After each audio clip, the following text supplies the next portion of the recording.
So we would love to bring to the stage, metaphorically of course, the lovely Wendy Sneddon. I met Wendy in Canada. Yes, it seemed a long way to go to meet somebody who was already living in Scotland, and I'm sure she felt the same.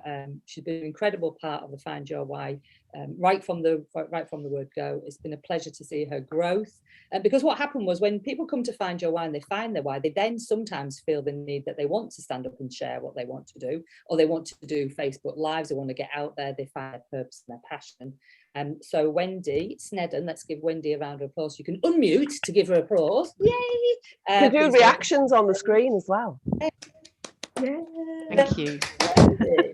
So let me just find you so I can give you a little spotlight. Where are you, Wendy? There you are. I can see you now. Thank you. Let me do the spotlight for everyone, I think. Is that right? Yay! Over to you, Wendy. Brilliant. Thank you very much, and thank you so much for giving me the opportunity to come here today and talk a little bit about one of my passions, and for choosing the Links Group to be your charity, for supporting, and thank you everyone who's bought raffle tickets. So let me tell you a little bit about how I got there. First of all, I choose to challenge this year people who abuse animals and people. Some of us spend a lot of time working. Tony Hsieh, the CEO of the shoe store Zappos, says, work is life and life is work. And when work is something you are passionate about, it's not about work or life, it's just life. So if you're doing something that you're really passionate about and it's just life, what does that mean? I guess it means you have to be doing something that you really love. Maybe you are already following your dream and doing what you were born to do. So let me take you back to early 2003. You'd have seen me on the night shift because I work as an emergency veterinary nurse at an emergency clinic. It was about 11 o'clock, been a steady evening. The vet and I were enjoying a cuppa. She was a bubbly character. She always enjoyed doing a night shift with her. Night shifts could be pretty hard going sometimes, but we always managed to have a bit of a laugh in between patients. We've got the police on their way, I said, with a cat that's died. I think they just want us to take care of the body. I let the policeman in. He was a big burly chap. I couldn't be sure, but it looked like he'd been crying. He was holding the cat box really tightly. "This is not a pretty sight," he said. The vet took him through to the consult room and I carried on doing what I was doing. And then when the policeman left, the vet called me through. "Wendy, will you give me a hand?" She was not much taller than me, so that's petite. And she sounded really tired. I looked at the table as I walked in the room, and there lay on the table a scruffy looking tabby cat with a large stick protruding from its rear end. "This was done on purpose," she said. "These injuries led to this poor cat's death." That policeman, he was really shaken by what he saw.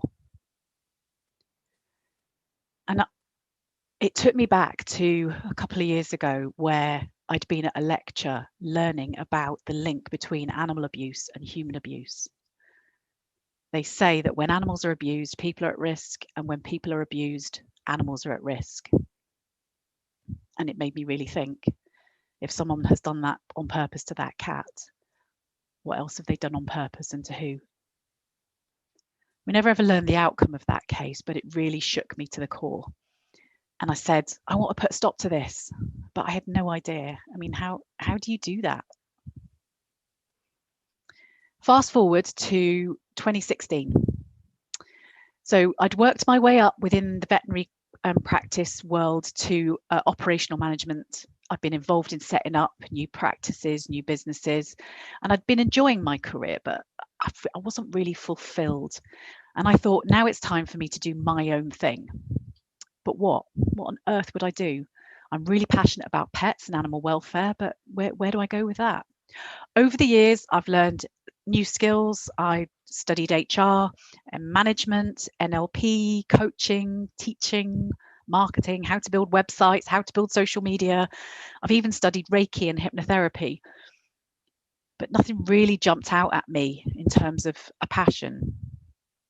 So I was an HR professional. I'd helped set up HR in businesses that employed me. So why not help businesses who didn't have HR with HR services?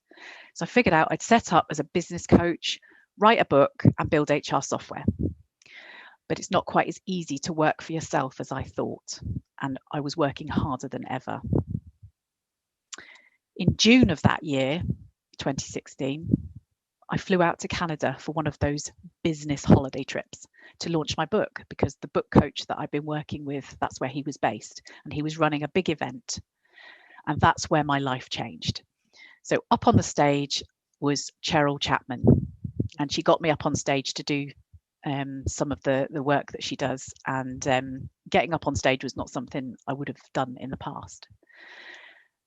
Got back to the UK and she introduced me to the amazing Marion Bevington, and I joined the Find Your Why Foundation.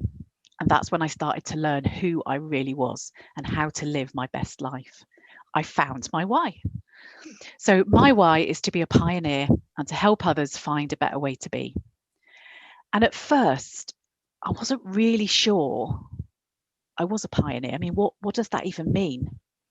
But when I look back over my life, I was always in my element when I was working in areas where I was creating new things, taking on massive challenges like growing businesses and developing better ways to work and support people, creating HR software. I loved being creative.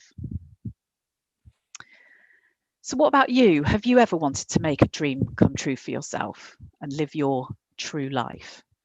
Well, I'm now in the house of my dreams, and I work when I choose and on what I choose. I really am living my why. I'm helping to end homelessness. I learned how to invest and develop property, and I run a successful property investment business with my sister. And I'm using those skills to help a charity supporting homeless people to buy their own property. Last year, the end of last year, we raised about £750,000 in a very pioneering way. And we've bought a 4-bedroomed house, and we're in the process of converting it into a 9-bed home for homeless people who require supported living. And I'm teaching others how to invest in property. I'm really living my why. I'm helping to end abuse in animals and people. I work with the Links group to raise awareness of the link between abuse of animals and of people, and share the initiatives to help victims and their pets. We're educating veterinary teams to recognise non-accidental injuries and how to support the client who may be a victim, or they may be the perpetrator. We've produced training and resources for managers to help them support members of their team who may be affected by abuse. Because we know that 1 in 4, or actually it's probably closer now to 1 in 3 because of what's happened over the last year.